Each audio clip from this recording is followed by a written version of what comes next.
Le masculin blessé par la douceur de l'énergie féminine. Chapitre 4.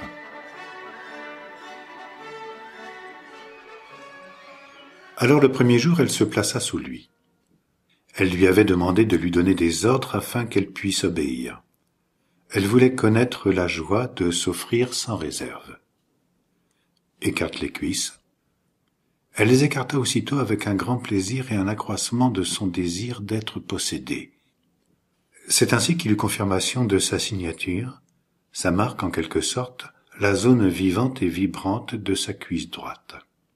Il caressa longtemps la cuisse et eut en réponse un appel du corps plus criant dans son désir d'être utilisé.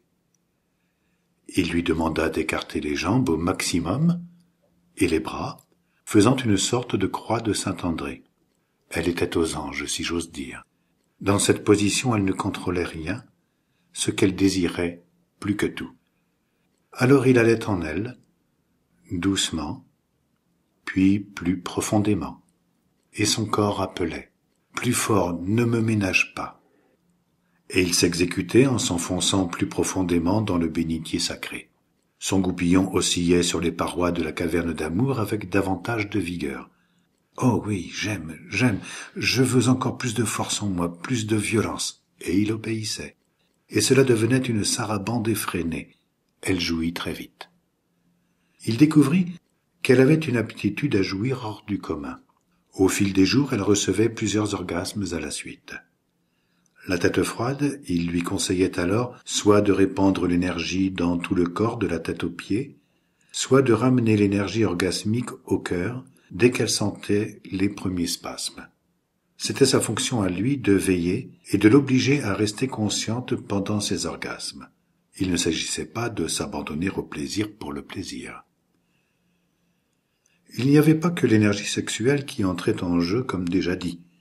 Il y avait une autre puissante énergie présente pendant l'acte et qui se greffait sur l'orgasme. C'est pour cela qu'il sentait qu'il lui fallait demander de porter ses énergies au cœur en toute conscience. Elle était heureuse comme une enfant, dans l'innocence absolue. D'ailleurs, elle disait à propos de chaque pratique « Oh, je suis heureuse, heureuse comme une gamine, j'aime cela, oh, je t'aime, Édouard. » Ne pense pas à Édouard, je ne suis qu'un serviteur, dis plutôt « Je t'aime, homme » ou autre chose qui te convient. Je t'aime, l'homme, je veux aller plus loin. Il lui permit de mettre ses bras et ses jambes dans la position qu'elle voulait pendant leur debriefing, parce que leur séance se terminait toujours par un point sur son vécu. Alors elle croisa ses jambes et ses bras sur son dos, et il se laissa volontiers enrouler tout en continuant de lui faire des baisers dans le cou comme il n'avait cessé de lui en faire pendant la pénétration douce ou fougueuse. Isa voulait épuiser le catalogue de toutes les pratiques sexuelles où l'homme était impliqué au-delà de tout tabou, et ils épuisèrent le catalogue pendant plus d'un mois. Elle consomma tous les articles un à un avec appétit et toujours dans cette joie innocente, quel que soit l'exercice du jour. Merci, merci, merci, merci. Elle n'arrêtait pas de manifester une gratitude qui s'articulait en crescendo. Mais pourquoi suis-je si heureuse? Merci, merci la vie, merci l'homme, merci Ed. Ed se réjouissait de bénéficier d'une vigueur qui elle aussi augmentait au diapason de la gratitude d'Isa. Il n'était pas surpris en fait car c'était le reflet de sa philosophie. Le sexe de l'homme ne lui appartient pas mais c'est à la femme. La vigueur du sexe de l'homme ne dépend, en tout cas dans sa volonté de justesse et d'équilibre à lui, Ed, que de la volonté de la femme à en vouloir. Elle est proportionnelle au désir de la femme de le recevoir, et la femme a un très grand pouvoir de donner vie, vigueur, fermeté au saint phallus à la mesure de son amour pour lui. Ainsi l'homme se mettait au service du féminin. Pas de réel et profond désir d'union et de partage d'un don réciproque dans le cœur, alors pas de vigueur. Ainsi pas de brute, pas de violeur. Par contre, si le désir est sincère et vient du profond, pour ainsi dire du sacré, et qu'il n'est pas seulement sexuel, mental ou hormonal, alors là, pas de limite à l'expression. Avec Isa, la vigueur était quasi permanente. Édouard préférait par-dessus tout pénétrer son vagin. Mais elle aimait certaines pratiques qu'elle n'avait jamais abordées et que la morale réprouve. Elle les abordait avec une égale joie et une merveilleuse innocence. Tout ce qui est fait avec amour et dans l'amour devient beau et n'est plus péché. Isa embellissait tout. Les pratiques et les corps n'étaient en fait que les enveloppes. La réalité qu'elles contenaient et qu'elles laissaient circuler en s'ouvrant, c'était l'amour au-delà de l'amour affectif interpersonnel. Ils ne travaillaient que par et pour l'amour afin qu'il passe en eux, à travers eux, autour d'eux, et qu'il s'étende le plus loin possible sur la planète. Ils n'étaient pas les seuls à travailler pour l'amour, mais ils étaient peu nombreux, en fait, à avoir choisi ce mode opératoire. Ed devait inventer des positions qui immobilisent Isa afin de lui donner la satisfaction de ne rien pouvoir contrôler. Ed considérait son vagin comme un vortex de Dieu. Et quand il allait avec fougue et profondeur en elle, il y mettait l'intention d'étendre sa pénétration au-delà de l'utérus, jusqu'à traverser le corps d'Isa dans sa hauteur, et ainsi taper avec son phallus sur la fontanelle. Il ne savait pas pourquoi il imaginait cela. Il sentait que c'était une chose à vouloir dans l'intention pure. Comme on était dans une dimension vibratoire subtile, l'intention pouvait devenir réalité. Et il semblait qu'en plus de ramener les énergies au cœur, il devait conduire sa propre énergie sur la fontanelle d'Isa. Je vous ferai grâce des différentes pratiques, ce conte n'est pas une redite d'un autre conte. Isa jouissait de plus en plus facilement, parfois dès les premières secondes. Édouard continuait, et elle connaissait d'autres orgasmes. Pendant ces montées de plaisir, Édouard, qui pratiquait l'étreinte réservée afin de faire durer l'acte plus longtemps, sentait des frissons remonter de son périnée au sacrum, puis au niveau des lombaires. À partir de là, l'énergie, semblable à l'énergie orgasmique, montait en douceur le long de la colonne jusqu'à son cœur. Lui aussi connut des spasmes orgasmiques au bout de quelques semaines, sans éjaculation. Il conduisait alors l'énergie de ces spasmes au cœur, et de là, les laissait se diffuser dans son corps. Pendant les moments où il faisait le point, Isa et Édouard se regardaient avec tendresse. Édouard proposa à Isa un truc qu'il voulait réussir depuis longtemps. Il lui expliqua qu'il mettait sa conscience au niveau du cœur et qu'il allait concentrer son énergie pour en faire une sorte de rayon laser qu'il lui enverrait entre les deux seins. Il essaya et réussit. Il recommença. Elle reçut le rayon d'amour concentré. Et elle voulut essayer, elle aussi. La première fois, le laser n'a pas dépassé la limite de cet éton. Il lui remontra comment il faisait. Elle recommença et réussit à son tour. Ils s'offrirent ainsi une partie de ping-pong d'amour. Ils s'amusaient comme des petits fous et se bécotaient. Ils firent souvent ce jeu qui leur faisait du bien dans toute la poitrine et parfois dans tout le corps. Ce qu'ils éprouvaient les étonnait. Ils étaient en amour, mais ne savaient pas si c'était de l'amour l'un pour l'autre. Ils s'étaient engagés à fond dans leur union, sous quelque forme qu'elle se présentait de séance en séance, mais ne se sentaient pas attachés affectivement l'un à l'autre. Et pourtant, il y avait cet amour puissant qui circulait entre eux, c'était flagrant. Quand ils se séparaient après chaque séance, ils n'éprouvaient aucune peine, aucun regret de se quitter. Chaque séance était un accomplissement réussi, et quand ils étaient séparés, rejoignant chacun de ce côté sa vie de tous les jours en bas, ils n'étaient pas dans l'attente. De toute façon, dès qu'Édouard pensait à elle, elle arrivait comme si elle avait reçu un ordre. Parfois elle venait sur lui, quand il lisait sur sa chaise longue. Ce fut l'un de ces jours qu'elle connut un paroxysme de jouissance. Après plusieurs orgasmes pendant lesquels elle criait son bonheur au monde, elle entra dans une sorte de syncope. Elle était en ravissement extatique. Ce fut le seul moment où elle ne put consciemment ramener les énergies au cœur. Elle souriait dans son extase et semblait être en contact avec l'absolu. Édouard la regardait admiratif et attendri. Lui aussi s'imprégnait de son énergie féminine et comme elle, à la fin de leur travail, il connut la coexistence pacifique des deux énergies solaires en lui-même. Parfois, Isa venait d'elle-même s'accrocher à lui alors qu'il marchait dans la rue. Elle croisait ses jambes dans son dos et poitrine contre poitrine, ils se faisaient des bisous d'amour pendant qu'ils marchaient.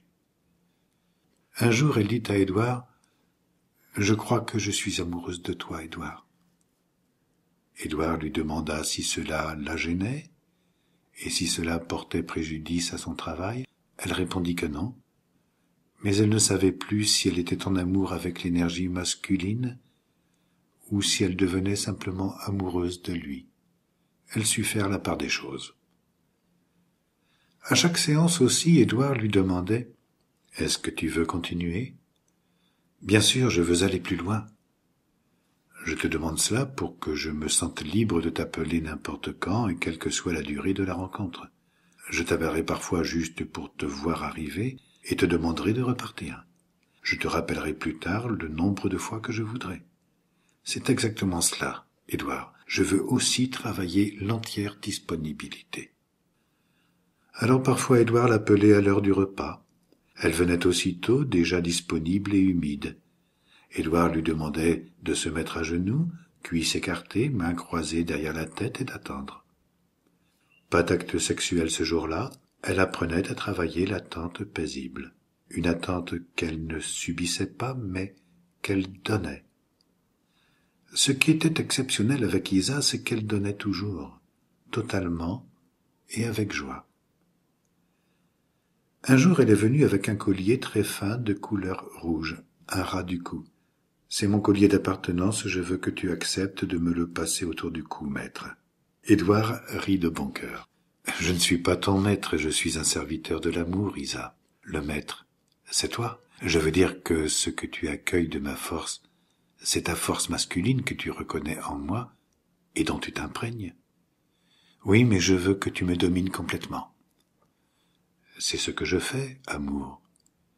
Dominer, venant de domus, maison, je fais de ton corps la demeure de mon corps et de mon énergie, selon ta grande aspiration. Mais une fois encore, quand nous aurons fait le tour, tu sauras que c'est toi le maître de tes lieux, en même temps que la maîtresse que tu es déjà. Son collier, elle en était fière. En fait, c'était son collier de liberté.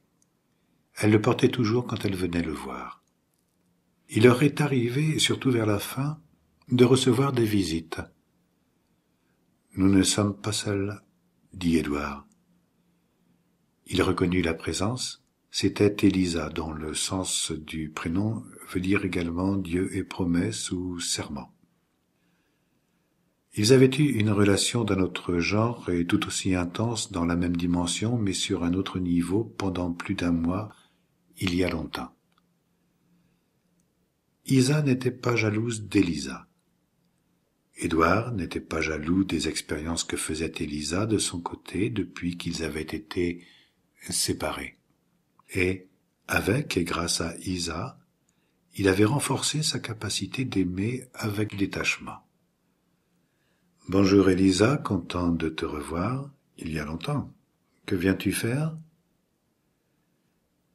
Je voudrais faire comme Isa, je voudrais apprendre comment vous pouvez vous engager à fond avec tout l'amour que vous avez et que vous mettez dans vos échanges. Je voudrais comprendre comment vous pouvez ne pas souffrir de vous séparer et ne pas vous attacher tout en ayant autant d'amour l'un pour l'autre. Édouard demanda à Isa si elle acceptait qu'Élisa les regarde faire pour comprendre comment ils vivent leur expérience. Isa accepta de bon cœur. Élisa regarda et ne semblait pas comprendre. Elle voulait essayer. Un jour, Isa, pendant une séance, céda sa place à Élisa. Mais Élisa ne pouvait pas s'abandonner, se donner totalement, comme le faisait Isa avec Édouard. Il manquait un élément, elle ne savait pas comment le lui offrir. La vigueur d'Édouard ne pouvait pas se mettre au service de l'œuvre avec Élisa, et elle s'est éteinte progressivement. Peut-être en fait qu'Édouard et Élisa n'étaient tout simplement pas prêts ou pas faits pour ce type d'accomplissement par eux, car il y a toujours deux parties concernées dans une situation. Un soir, Élisa revint humblement quand Édouard était seul et elle fit des essais. Édouard s'est aperçu qu'il y avait un léger petit progrès dans sa confiance en l'amour. Elle réveillait le manche d'Eros, mais pas encore suffisamment pour que le sabre entre dans le fourreau. Édouard lui disait que l'amour qui les accompagnait, lui et Isa, n'était pas un amour qui possède, ni qui trompe, ni qui détruit, ni qui souffre. Au contraire, c'était un amour qui libérait et qui voulait se partager dans la joie du don.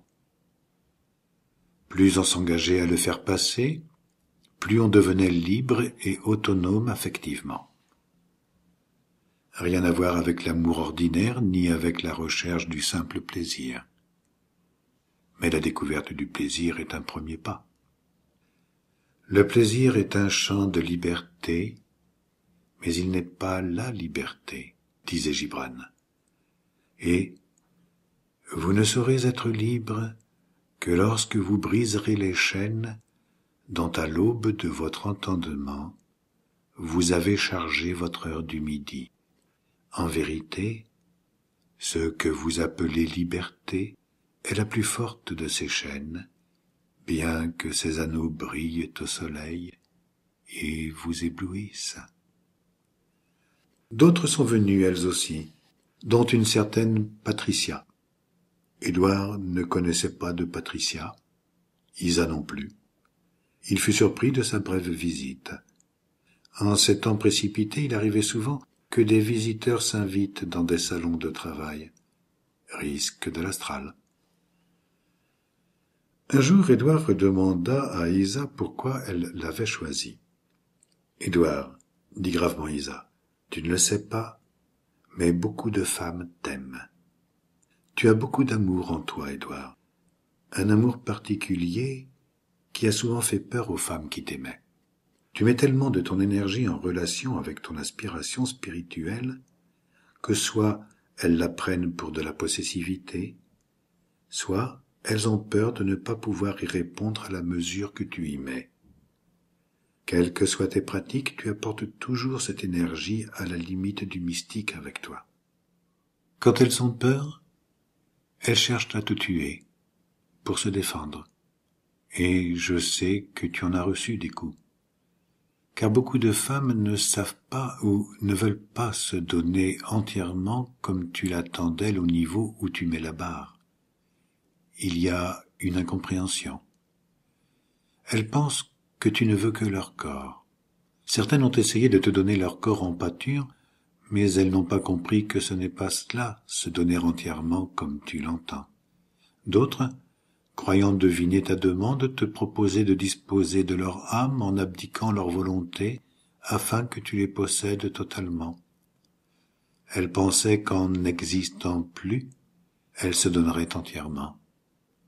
Mais tu savais qu'aucune âme ne peut disposer d'une autre et encore moins la posséder.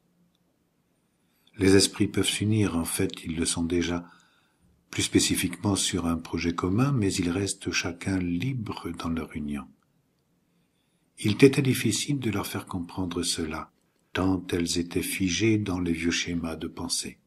Ce que nous vivons ensemble est une forme de guérison.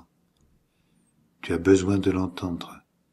Par moi, les femmes vont comprendre la nature de l'amour que tu portes en toi et que tu vas donner quand tu seras définitivement apaisé, car tu as beaucoup souffert de cette incompréhension et tu te sentais souvent vraiment seul dans ce monde. Si tu savais, Édouard, tout l'amour que tu peux donner, et je ne parle plus d'amour par le sexe, ce que nous faisons ensemble est aussi une préparation pour cet avenir qui attend ton total accord et ton engagement. Si tu savais tout cet amour qui passe par toi et que tu vas pouvoir donner. Oh, mon Édouard. Édouard était troublé. Cela faisait la 2e fois en 8 jours qu'il entendait ce discours de sources différentes. De quel amour parles-tu? J'ai souvent l'impression d'avoir attaqué les femmes que tu évoques. C'est en tout cas ce qu'elles me renvoyaient sans pitié. Non, Édouard, tu n'as attaqué ni tué personne. Je sais que tu as entendu récemment une femme qui te disait qu'elle n'avait rien compris à cause de sa peur, mais qu'elle savait maintenant que tout ce que tu avais toujours fait, c'était par amour, et qu'elle ne l'avait pas vu. Et il fallait maintenant que tu te l'entendes dire. Tu vois, tout change. Les femmes commencent à reconnaître ce que tu portes et qui les effrayait. Elles vont s'habituer à cet amour qui veut passer par toi et qui ne détruit personne. C'est vrai que le côté force de la nature de ton corps leur faisait plus penser à un macho qu'à ce que tu es et as toujours été depuis ta naissance. N'aie plus peur de leur peur, mon petit Édou tout doux. Isa et Édouard avaient fini leur travail. Édouard se souvint des dernières paroles d'Isa. « Mais tu dois passer à autre chose, au nom des hommes nourris par la seule énergie masculine. Ne t'inquiète pas de ce que tu vas vivre, cela ne va pas être confortable pour toi et pour ta virilité, parce que tu amèneras avec toi beaucoup d'hommes, si ce n'est la totalité de ceux qui ne sont pas éveillés. De toute façon, tu seras aidé. À suivre.